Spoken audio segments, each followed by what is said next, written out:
Hi, നമ്മളിന്നിവിടെ തയ്യാറാക്കാൻ പോകുന്നത് വ്യത്യസ്തമായ പേരയ്ക്ക അച്ചാറാണ്. അതിന് വേണ്ടിയിട്ട് അധികം പഴുക്കാത്ത പേരയ്ക്കയാണ് ഞാനിവിടെ എടുത്തിരിക്കുന്നത്. പേരയ്ക്ക ചെറിയ കഷ്ണങ്ങളാക്കി മുറിച്ചെടുക്കുക. ഇഞ്ചി, പച്ചമുളക്, വെളുത്തുള്ളി, കറിവേപ്പില എന്നിവയാണ് ഇതിൻ്റെ ചേരുവകൾ. ചട്ടി നന്നായി ചൂടായി കഴിയുമ്പോൾ അതിലേക്ക് നല്ലെണ്ണ ഒഴിക്കുക. എണ്ണ ചൂടായതിന് ശേഷം അതിലേക്ക് കടുക് ഇട്ട് കൊടുക്കുക.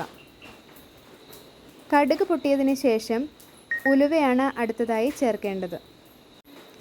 ഉലുവ നന്നായി മൂത്തതിന് ശേഷം അരിഞ്ഞു വെച്ചിരിക്കുന്ന ഇഞ്ചി, വെളുത്തുള്ളി, പച്ചമുളക് എന്നിവ എണ്ണയിലേക്ക് ചേർത്ത് കൊടുക്കുക. അത് നന്നായി മുരിഞ്ഞതിന് ശേഷം അതിലേക്ക് അടുത്തതായി കറിവേപ്പിലയാണ് ചേർത്ത് കൊടുക്കേണ്ടത്. ചേരുവകളെല്ലാം നല്ല ബ്രൗൺ ആയി കഴിയുമ്പോൾ അതിലേക്ക് കശ്മീരി മുളക് പൊടി, ചുവന്ന മുളക് പൊടി, ഉലുവപ്പൊടി, കായപ്പൊടി എന്നിവ ചേർത്ത് കൊടുക്കുക. എണ്ണയിലിട്ട് നന്നായി മൂപ്പിച്ചെടുക്കുക. നന്നായി മൂത്തതിന് ശേഷം അതിലേക്ക് നല്ല തിളപ്പിച്ച ചൂടുവെള്ളം ഒഴിച്ചു കൊടുക്കുക. അച്ചാറിന് അരപ്പുണ്ടാകുന്നതിന് വേണ്ടിയിട്ടാണ് നമ്മൾ ചൂടുവെള്ളം ചേർത്ത് കൊടുക്കുന്നത്.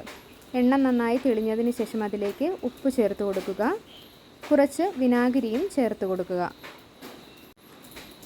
അരപ്പെല്ലാം നന്നായി തിളച്ചതിന് ശേഷം അതിലേക്ക് നമ്മൾ അരിഞ്ഞു വെച്ചിരിക്കുന്ന പേരയ്ക്ക കഷ്ണങ്ങൾ ഇട്ട് കൊടുക്കുക. പേരയ്ക്ക കഷ്ണങ്ങൾ മസാലയുമായി നന്നായി മിക്സ് ചെയ്യുക. ഉപ്പും എരിവും ബാലൻസ് ചെയ്യുന്നതിന് വേണ്ടി അതിലേക്ക് പഞ്ചസാര ഇട്ട് കൊടുക്കുക. പേരയ്ക്ക ചെറുതായി വാടുന്നത് വരെ ചെറു തീയിൽ ഇടുക. നമ്മുടെ പേരയ്ക്ക അച്ചാർ തയ്യാറായി കഴിഞ്ഞു.